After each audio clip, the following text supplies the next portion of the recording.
Hi, FreeBody community. Kat here in Asheville, and I'm going to talk to you today about understanding lower back pain, where lower back pain often comes from, and how to address it coming up next. So statistics show that lower back pain is the #1 reason people miss work, they call in sick, they get a doctor's note, they have to go see a doctor. Many end up on disability. Many people might be coming to see you for some help with their lower back pain.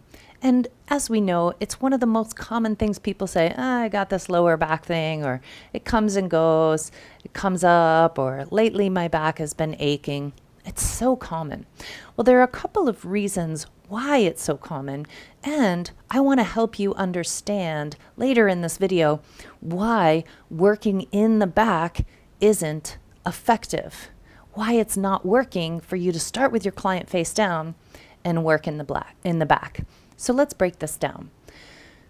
Trigger points are focal points of tension in muscles. They're places where the muscle is stuck and contracted. One of the interesting things about trigger points, and you can read all about this in my upcoming book due to publish in the fall of 2023, trigger points are persistent, they're sticky, they get stuck, they don't just turn off on their own a lot of the time. They limit range of motion, they make a muscle weak, and they affect all of the other muscles that do the same job, so they're synergists, as well as all the muscles that do the opposite job of that muscle with the trigger point, which are the antagonists. And in researching for this book, I also reread a bunch of the Travell and Simons, the red books, the big Bibles of trigger point therapy. And they also speak about target muscles, that there are muscles that seem to be targeted by trigger points in other muscles for their referred pain or for triggering trigger points in other muscles. And the low back paraspinals are in the top of the targeted muscles, which means that trigger points in the hip can trigger points in the low back. Also, it's helpful to understand a little bit about pain referral patterns. Trigger points create pain in reproducible patterns from person to person to person. No matter where you are in the world, if someone is coming to you with aching up and down the low back, they probably have some trigger points, not in their back muscles, but in their psoas muscle. And pain referral is interesting because how that happens, at least the hypothesis at this current time, is that it's like too much information and going to the spinal cord. Like there's a trigger point, there's a nerve that communicates with that area of the muscle. That trigger point gets stuck in contraction, turns acidic. There's a bunch of inflammation that happens around there. A bunch of other cells tend to gather there that can induce pain. There is a lot of sensation that can happen there. It sends a lot of information to the spinal cord. And the hypothesis and the understanding of pain referral at this time is that that information is like spilling out. It's like a bucket that's overfilling.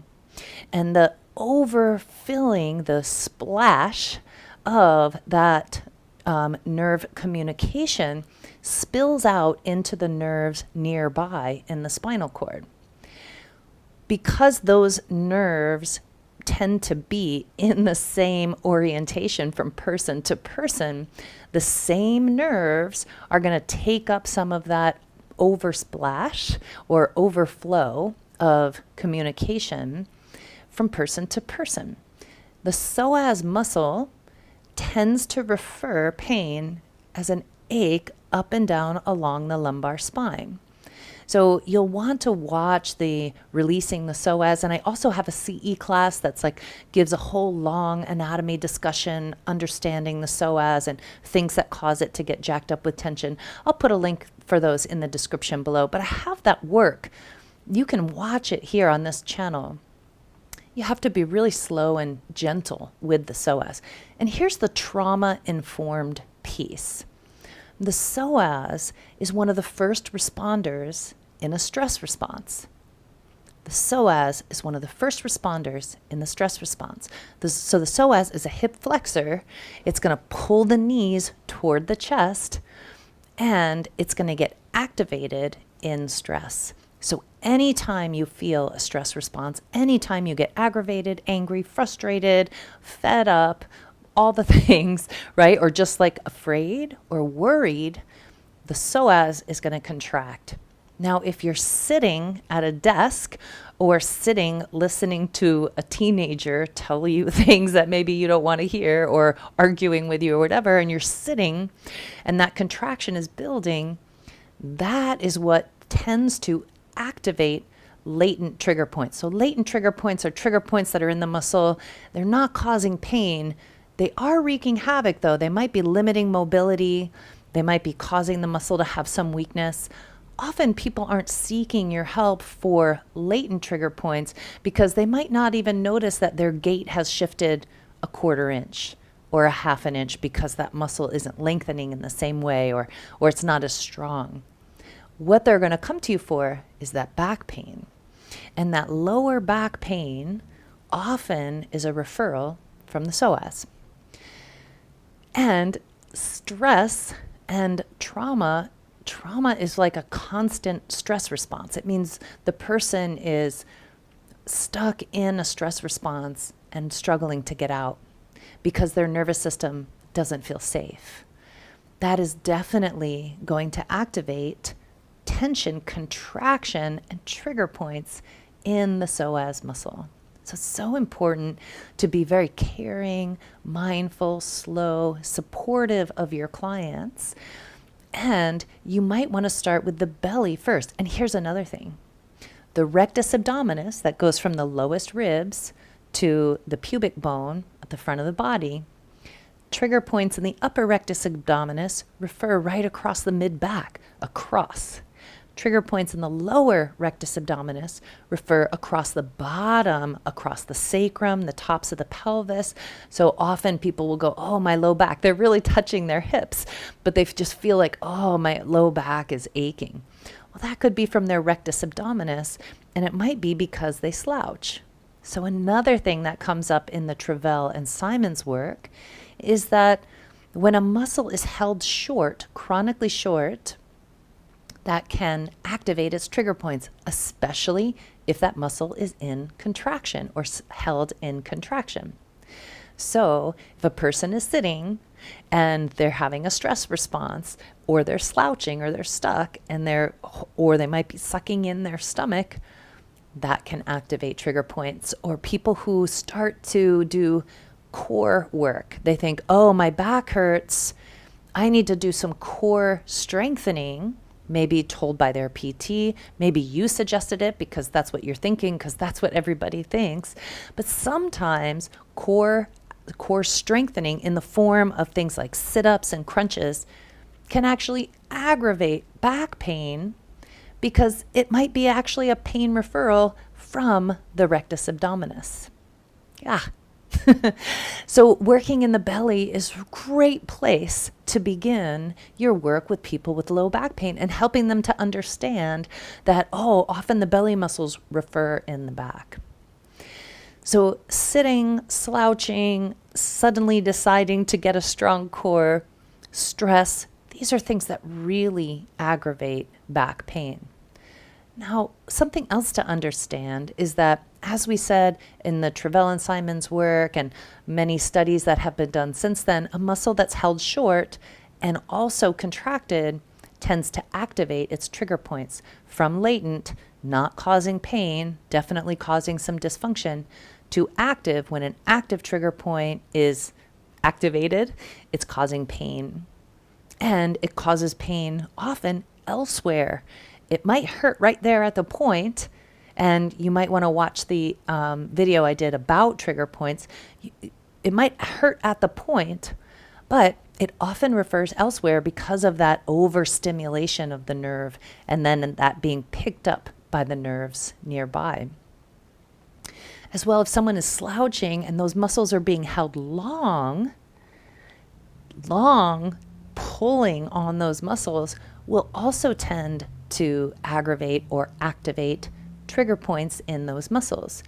If someone is slouching or hanging out on the couch all the time, their back muscles are pulled long and they're overstretched and they're hanging. And the muscles might be kind of like, whoa, this is too much, might activate what's called the stretch reflex when a muscle is being held too long, for too long, right? So it's being held too long, too much of a stretch for too long of a period of time. That's going to activate contraction or tension in the muscle. And here's the thing, all the studies show that the first thing that's going to contract when that happens is the trigger point. And the muscle that has a lot of trigger points is going to contract the most. And then that muscle becomes overbearing. It's working too hard. It starts to shut down all the other muscles. Trigger points have far-reaching effects on the muscles that do the same job and the muscles that do the opposite job. So back pain can be tricky. It can come from the hips. Your quadratus lumborum in the low back can activate trigger points in the hips, and trigger points in the hips can activate trigger points in the low back. So you'll also want to expand your searching to do some really good glutes work. You want to address glute min, glute med, some piriformis, work along the paraspinals and the erectors, and also pay attention to quadratus lumborum and the psoas. Maybe a little rectus abdominis. But that's a great treatment right there. Start with stripping the edges, soothing some rectus abdominis, do some really slow, gentle, but effective work in the psoas. Hit those iliacus points, because psoas and iliacus you want to treat together. Then you could do some work in the hips, and then you might end your work with the work actually on the back.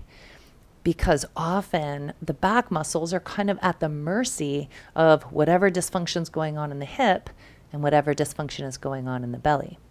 So I hope that you found this to be helpful. It's a puzzle, right? Anytime somebody comes to you with a specific pain or something that's going on, it's always a puzzle to figure out. But understanding how trigger points relate to pain and how trigger points in one muscle relates to trigger points in another muscle can get you really far and help you to create intelligent protocols for working with folks. So again, I trust that you found this video to be helpful. Please put a comment in if that was something like that was like, oh my gosh, I never thought of starting on the belly, or if you learned something new, or any questions that you have, I'm happy to answer them. In the meantime, have a great day, and I'll see you next time.